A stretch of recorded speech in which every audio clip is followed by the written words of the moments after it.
ചർച്ചകൾക്ക് തയ്യാറെന്ന യാക്കോബായ സഭാശ്രേഷ്ഠ കാതോലിക്കയുടെ പ്രതികരണത്തിൽ മറുപടിയുമായി ഓർത്തഡോക്സ് സഭ. വൈകിയുദിച്ച വിവേകമെന്ന മറുപടി. വ്യവഹാരങ്ങൾ അവസാനിപ്പിക്കാമെന്ന് പറയുന്നവർ തന്നെയാണ് കേസുകൾക്ക് തുടക്കമിട്ടതെന്ന് കുറ്റപ്പെടുത്തൽ. നിയമമനുസരിച്ചാൽ വ്യവഹാരങ്ങൾ അവസാനിക്കുമെന്നും വിശദീകരണക്കുറിപ്പിൽ ഓർത്തഡോക്സ് സഭ വ്യക്തമാക്കി. സജോ ദേവസ്യ ചേരുന്നു കൂടുതൽ വിവരങ്ങളുമായി. സജോ ദേവസ്യ, യാക്കോബായ ഓർത്തഡോക്സ് സഭാ തർക്കത്തിന് ഒരു പരിഹാരമാകാൻ പോവുകയാണ് എന്ന സൂചനകളാണോ വരുന്നത്? മഞ്ഞുരുക്കത്തിന്റെ ലക്ഷണങ്ങളാണോ?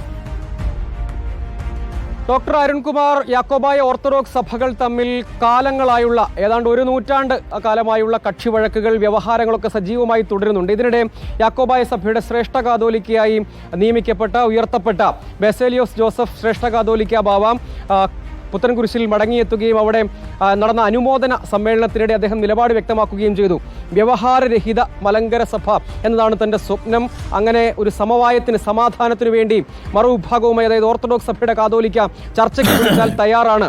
വ്യവഹാരങ്ങളിൽ ജനിച്ച്, വ്യവഹാരങ്ങളിൽ ജീവിച്ച്, വ്യവഹാരങ്ങളിൽ മരിക്കുക, കക്ഷിവഴക്കുകൾ തുടരുക, അതിനുവേണ്ടി വലിയ സമ്പത്ത് വ്യയം ചെയ്യുക, അതിനി അവസാനിപ്പിക്കണം. അങ്ങനെ ശാശ്വത സമാധാനം മലങ്കരയിൽ സ്ഥാപിക്കണം. അതിനുവേണ്ടി സഹകരണത്തിനും ചർച്ചയ്ക്കുമൊക്കെ തയ്യാറാണ്.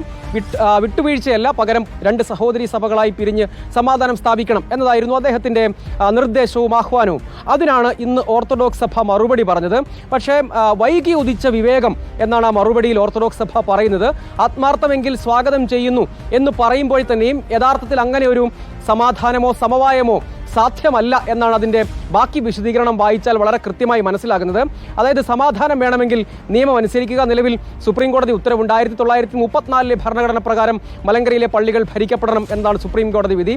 ആ നിയമം അനുസരിച്ചാൽ സമാധാനം ഉണ്ടാകും എന്നതാണ്. അതായത് ബദൽ കാതോലിക്കയാണ്, വിഘടിത വിഭാഗമാണ് യാക്കോബായ വിഭാഗം എന്ന നിലപാട് ഓർത്തഡോക്സ് സഭ ആവർത്തിക്കുന്നു. ഫലത്തിൽ സമാധാനത്തിനുള്ള സാധ്യത അവരും തള്ളിക്കളയുകയാണ് പരോക്ഷമായെങ്കിലും. അതായത് കയ്യേറി വച്ചിരിക്കുന്ന പള്ളികൾ വിട്ടുകൊടുക്കുക, നിയമം അനുസരിക്കുക, അപ്പോൾ സ്വാഭാവികമായും സമാധാനം ഉണ്ടാകും എന്നതാണ്. ഒപ്പം വ്യവഹാരങ്ങൾക്ക് തുടക്കമിട്ടത് യാക്കോബായ വിഭാഗമാണ്.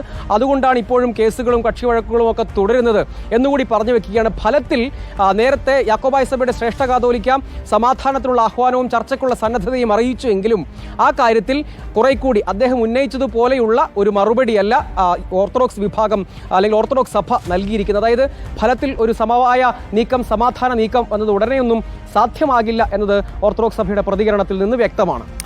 ചുരുക്കത്തിൽ മഞ്ഞുരുക്കമല്ല, മഞ്ഞുമലയായി തന്നെ നിൽക്കുന്നു ഓർത്തഡോക്സിന്റെയും യാക്കോബായ സഭയുടെയും ഇടയിൽ എന്നുള്ളതാണ് സജോ ദേവസ്യയുടെ റിപ്പോർട്ടിൽ നിന്ന് നമുക്ക് മനസ്സിലാകുന്നത്.